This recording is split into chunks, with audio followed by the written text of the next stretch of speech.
묵주기도는 우리 신자들이 많이 바치는 기도로 복음 전체를 성모 마리아와 함께 묵상하며 하느님께 바치는 기도입니다. 그럼 오늘은 묵주기도에 대해서 알아보겠습니다. 묵주기도는 주님의 기도, 성모송, 영광송을 외며 성경에 나오는 20개의 신비들을 4개의 주제별로 묶어 묵상하는 것으로 복음 전체의 요약이며 주님 구원 사업의 핵심을 묵상하는 것입니다.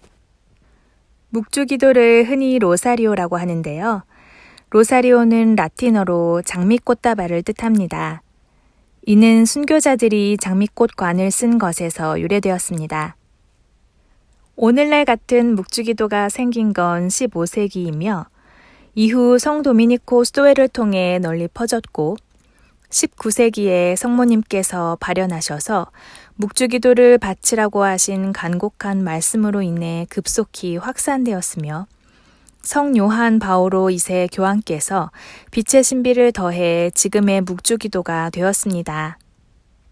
성모님의 발현으로 신자들은 더욱더 열심히 묵주기도를 드리게 되었는데요. 그렇다면 이번에는 성모님의 발현과 올바른 묵주기도의 방법에 대해서 알아볼까요? 1846년 라살레트 발현 때는 머리와 가슴 그리고 발에 오색 찬란한 꽃을 두르셨는데요. 이것이 바로 우리가 매일 성모님께 바치고 있는 장미꽃을 의미합니다. 묵주를 가지고 발현하셨던 것은 1858년 루르드에서였는데요. 이때 베르나데트에게 직접 기도를 가르쳐 주셨습니다. 그리고 가장 잘 알려진 파티마 발현. 성모님께서는 파티마에 6번 발현하셨는데요. 매일 묵주기도를 15단씩 바치면 전쟁이 끝나고 죄인들이 회개할 것이라고 말씀하셨습니다. 특히 파티마에 3번째 발현하셨을 때는 묵주기도 각 단을 바치고 구원을 비는 기도를 하라고 말씀하셨고요. 마지막으로 발현하셔서는 성모님 자신을 묵주기도의 어머니라고 선언하셨습니다. 묵주기도는 소리기도와 마음기도로 구성되며 예수님의 생애를 성모님과 함께 묵상하는 것으로 성호경과 사도신경으로 시작해서 주님의 기도와 성모송, 영광송, 구원의 기도를 반복하는 방식으로 진행됩니다. 마음기도는 예수님의 구원의 신비를 각각 환희의 신비, 빛의 신비, 고통의 신비, 영광의 신비로 묶어서 성모님과 함께 그 신비를 묵상하고 체험하는 것입니다. 그래서 묵주기도는 소리기도와 마음기도가 가장 아름답게 조화된 기도입니다. 그러나 의외로 많은 신자들이 옳지 못한 방법으로 묵주기도를 바치고 있습니다. 아픈 어머니의 건강을 위해서 묵주기도를 바친다면 지향은 묵상을 시작하기 전에 세우고 생각할 수 있으나 묵상 중에는 그것도 일종의 분심이며 주님의 기도와 성모성의 내용을 생각하며 바치는 것도 바람직하지 않습니다.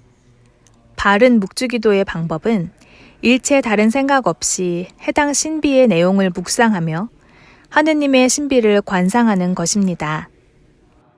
묵주기도는 대중신심의 단순성을 지니고 있으면서 더욱 깊은 관상의 필요를 느끼는 사람들에게 적합하도록 신학적 깊이도 갖추고 있습니다. 특히 묵주기도가 더없이 훌륭한 관상기도라는 점을 상기해야 합니다. 이러한 관상의 차원이 없으면 묵주기도는 그 의미를 잃어버리기 때문이죠. 교황 바오로 6세께서는 이를 분명하게 지적하셨습니다. 관상이 없는 묵주기도는 영혼이 없는 육신과 같아서 기도문만 반복하는 위험을 초래하게 됩니다.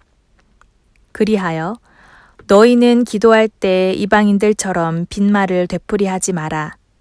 그들은 말을 많이 해야만 하느님께서 들어주시는 줄 안다고 하신 예수님의 권고를 거스르게 될 것입니다.